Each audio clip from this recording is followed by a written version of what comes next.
New Zealand is in the process of building its biggest ever transport infrastructure project, that being the City Rail Link, a 3.5-kilometre new railway line which is going to be running through the heart of Auckland's Central Business District or CBD. Like some other cities across the Tasman Sea, such as Sydney, Melbourne or Brisbane, Auckland's train system has been relying on a railway network that was mostly built over a century ago, when the city had a much smaller population. Since then, the populations of these cities have grown significantly, and their railway networks have started to reach their limits. This has led to each of these cities embarking on projects that aim to, among other things, boost their railway network's capacities. In Sydney, that's the Sydney Metro, in Brisbane it's Cross River Rail, in Melbourne it's the Metro Tunnel, and in Auckland it's the City Rail Link. When the City Rail Link is completed in 2026, it could double the rail capacity of Auckland's railway network, and will have the potential to dramatically reshape the city's public transport system. Hi all, I'm City Moose, and I make videos about public transport infrastructure in Australia and New Zealand, and potentially the globe, so if you find that kind of thing interesting, consider subscribing. I also have a Ko-fi if you want to support the channel, it's always greatly appreciated. But now, back to the City Rail Link. Back when Auckland's railway network was first being constructed, Auckland train station was built in the city's CBD to act as the main passenger terminal for the city's various rail lines. But while the station was initially built quite centrally, in the 1930s it was rebuilt about 1.2 kilometers further east in a location that was, unfortunately, not quite as convenient for commuters making journeys to the CBD, which are one of the main groups making use of the railway system. This left the city train network without a good CBD connection, which ultimately limited its usefulness. This changed, however, in the early 2000s with construction of what was then called Britomart Station. This new station was much better located, sitting just off Queen Street in the heart of the city, and conveniently positioned next to the city's various ferry terminals for easy interchanges. So the old Auckland station was closed and its role as the city's main passenger station was taken over by Britomart, which is now served by most of the city's suburban train lines. The old Auckland station was eventually reopened as Strand Station, but it's now only used for long distance services. That said, while Britomart improved things, it wasn't perfect. Firstly, while its location was better than before, it's still a bit far from some parts of the CBD.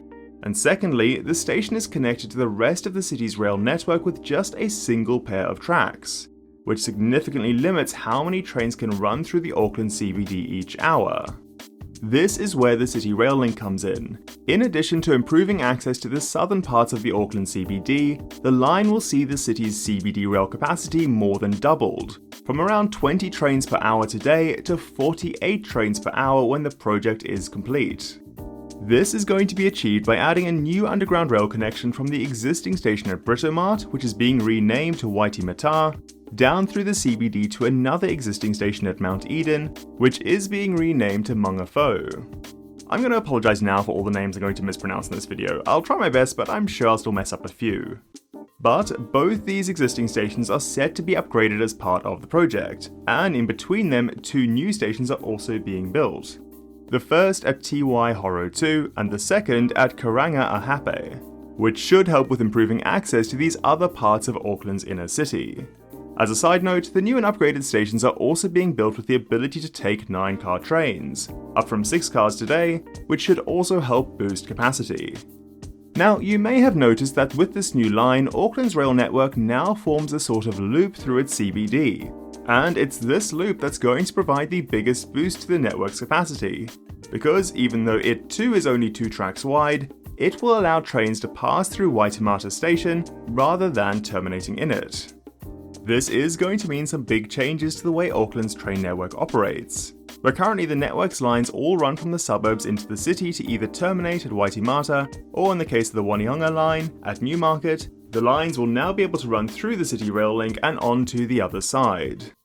This will see the Eastern Line and the Western Lines combine to create a new East-West line, the Southern Line using the City Rail Link to form a looping service, and the Onehunga line no longer terminating at Newmarket to instead run across the bottom of the City Rail Link through to Henderson on the Western Line. The changes to the Western Line will see a weird quirk of the Auckland rail network removed, where trains coming from that line ran into Newmarket Station and then reversed out to continue to Britomart. The newer, more direct route of the east-west line should as a result make trips into the city a lot faster for commuters coming from Auckland's west. These changes will make using the city's railway network for cross-city journeys, instead of suburb to CBD journeys, much easier, especially on the east-west line and the Onehunga and Western lines. Though sadly the same cannot be said for the southern line because of its loop.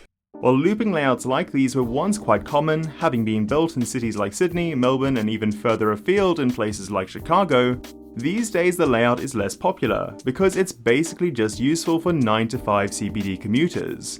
And as a result, we've seen those cities spend billions of dollars on projects to detangle their loops.